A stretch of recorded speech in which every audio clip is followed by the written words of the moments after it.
So inside the box we've got a very simple instruction book, just a very brief guide of typical Apple style, very small. We've got a USB plug to charge. It's got your standard micro USB, and then we have the keyboard itself wrapped in plastic. It is extremely light and insanely thin. Like, this will take up no room in anyone's bag for sure. To check that out. Hi, I'm Andrew. Today I'll be doing a review of the WeKey keyboard. The WeKey keyboard was very intriguing because it was considered to be one of the smallest, if not the smallest keyboard on the market, making it very highly portable. In fact, it's so slim, it's thinner than a pencil. So I've had this keyboard behind the pencil the whole time. You can see at its fattest point, the edge here, it is smaller than this pencil. Now, the keyboard is very basic. On the front, it's completely smooth. The keys do not depress, and it's really about the size of maybe 10 sheets of paper. The keyboard features F functions across the top, your standard keyboard. Then we've got a control function, Alt, Option, Alt, Control, and Delete, a arrow pad, as well as a mouse up here, which you can see at the top. There is an on button on the side, which I'll turn on now, and there is a port for a micro USB to charge. That does come with the keyboard in the box. This keyboard can pair with any iOS or Android device. I was not able to pair it with my MacBook, though it never said it could.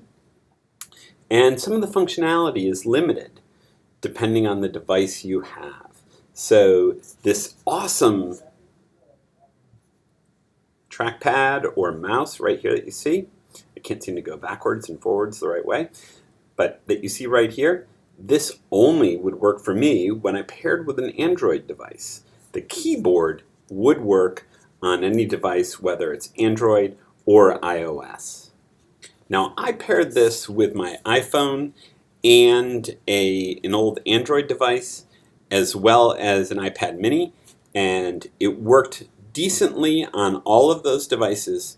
Supposedly, the keyboard can actually sync to 3 different devices all at once using Bluetooth, but I was only successfully able to link 1 at a time. Now, when I hooked it up to my Android device, as I stated, I could use the mouse pad and move the cursor around, but unfortunately I couldn't do that with my iPad mini, which really upset me, because to me that would really be the benefit of this, that I could use this, my iPad mini, and really get a full micro AirBook type experience. But unfortunately that was not the case. A couple other things that really bothered me about this, and we'll see if it picks it up here, is I kept this keyboard in my bag, and there was a moleskin notebook in there, and it rubbed up against it. You can see right along here there's like some black spots that it quickly picked up, and really in about a 3-day travel period. And the scratches that you can see all along here just really didn't come out that well. There's some down in this region over here. And I would expect kind of a better holdup. When you watch the video, they run it over with a car, and everything is great. Keyboard works. It's water resistant, which is great.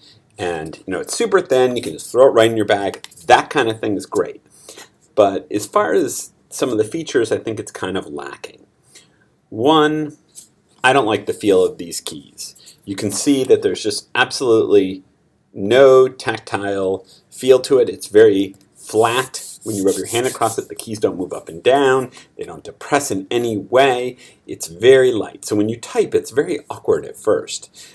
Though on the website they claim within 10 minutes, you should feel pretty comfortable, and the more you use it, the easier it becomes. And that probably is true. But for me, I didn't find right away that it felt comfortable. I was missing a little bit of that clickiness that you find when you use a keyboard. The other thing that I found, which was really annoying, was that on the back there are a strip that runs the width here, and there are two little dots, and both of these are rubberized, and it's supposed to hold the keyboard in place. But when I put it down on a flat surface and began to type, I could see the keyboard would slide around. It really didn't stay where I wanted it to. So as I was typing, I felt I was constantly readjusting the keyboard, and it really didn't serve me well.